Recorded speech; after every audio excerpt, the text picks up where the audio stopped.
السلام علیکم ورحمۃ اللہ وبرکاتہ۔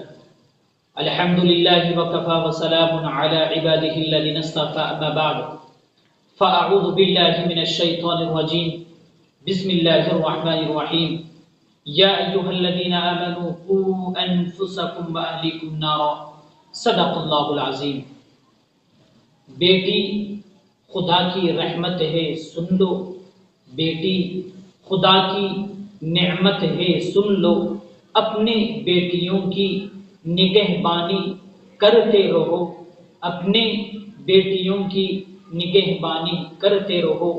سیرت عائشہ گھر میں، سیرت فاطمہ گھر میں، تم اس کا ورد کراتے رہو۔ درندے آ گئے سن لو، درندے آ گئے سن لو، بیٹی تو خدا کی رحمت ہے، حفاظت نہیں کی تو پھر زحمت ہی زحمت ہے، سن لو۔ معزز ناظرین، جیسا کہ میں نے ابھی ایک آیت تلاوت کی ہے جس میں اللہ رب العزت اپنے بندوں کو، ایمان والوں کو کہہ رہے ہیں، اے ایمان والوں، تم اپنے آپ کو بھی بچاؤ اور اپنے اہل خانہ کو بھی بچاؤ، اپنے گھر والوں کو بھی بچاؤ، خود کو بھی بچانا ہے، اپنے بیوی کو بھی بچانا ہے، اپنے بچوں کو بھی بچانا ہے، اپنے بچیوں کو بھی بچانا ہے۔ کس سے بچانا ہے؟ کس سے بچانا ہے؟ آگ سے بچانا ہے، جہنم کی آگ سے بچانا ہے۔ جس طرح ہم خود کا بھی خیال کرتے ہیں، آخرت کے بارے میں، خود کے بارے میں سوچتے ہیں، آخرت کا خیال کرتے ہیں کہ آخرت میں مجھے کامیابی ملے، آخرت میں میرے ساتھ میرے اہل خانہ کو بھی، میرے بچوں کو بھی، میرے بچیوں کو بھی اور میری اہلیہ کو بھی کامیابی ملے۔ تو معزز دوستو، اس کے لیے اللہ کو یاد کرنا ہے ہر وقت، اس کے لیے اللہ کی اطاعت کرنا ہے ہر وقت، اللہ کا دھیان دل میں رکھنا ہے، اللہ کا خوف پیدا کرنا ہے۔ یہ تو الحمدللہ فکر کرتے ہی ہوں گے، لیکن اب میں یہ کہنا چاہ رہا ہوں کہ جس طرح ہم آخرت کی فکر کرتے ہیں، آخرت کے بارے میں سوچتے ہیں، دنیا میں بھی سوچے، دنیا میں بھی ہم خود کو بچائے اور اپنے اہل خانہ کو بچائے۔ کیوں؟ اس لیے کہ فتنے کا دور ہے، فساد کا دور ہے، اور ہر ایک بری نگاہیں لے کر پھر رہا ہے، جس سے اپنے معصوم کلیوں کو نقصان ہو رہا ہے، جس سے دوشیزاؤں کا نقصان ہو رہا ہے، دوشیزائیں کی عصمت ریزی کی جا رہی ہے، ان کے ساتھ زیادتی کی جا رہی ہے۔ اسی لیے خود کی بھی حفاظت کرنا ہے اور اپنے بچیوں کی بھی حفاظت کرنا ہے۔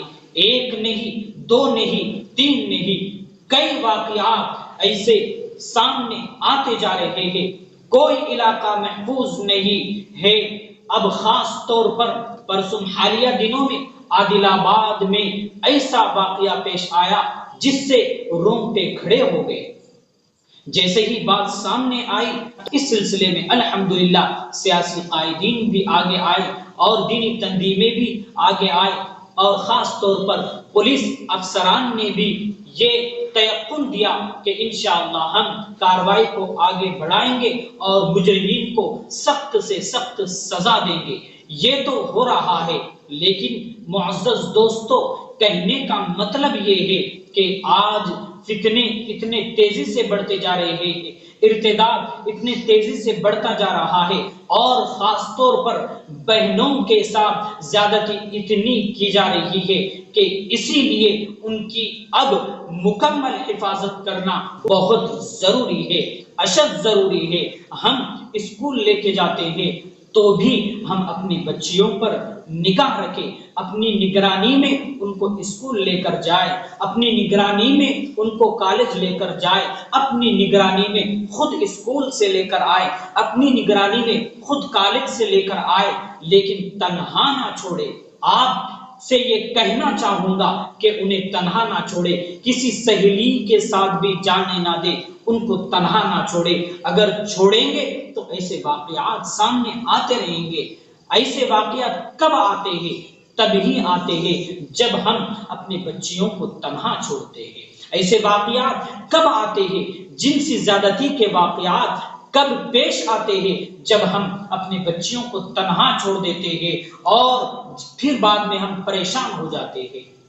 احتیاط علاج سے بہتر ہے، اسی لیے اور ایک بار میں تمام ناظرین سے یہ کہنا چاہوں گا کہ خود کو بھی بچاؤ اور اپنے اہل خانہ کو بھی بچاؤ، خاص طور پر اپنے معصوم کلیوں کو بچاؤ، خاص طور پر اپنے بیٹیوں کو بچاؤ، انہیں اسلام پڑھاؤ، انہیں سیرت عائشہ بتاؤ، انہیں سیرت فاطمہ بتاؤ، انہیں حضرت خدیجہ کی زندگی بتاؤ، ان کے سامنے صحابیات کی زندگی بتلاؤ، ان کے ایمان کو ایسا مضبوط بناؤ کہ پھر وہ گمراہ بھی نہ ہو سکے اور ان کے اندر سنہرے اخلاق بھی آ جائے۔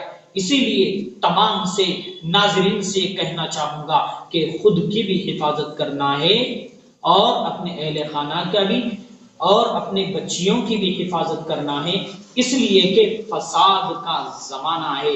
ایسے فساد کے زمانے میں مکمل نگرانی کرنا اشد ضروری ہوا کرتا ہے۔ اب جس کے دل میں آئے وہی پائے روشنی، میں نے تو دل جلا کے سر عام رکھ دیا۔ وآخر دعوانا الحمدللہ۔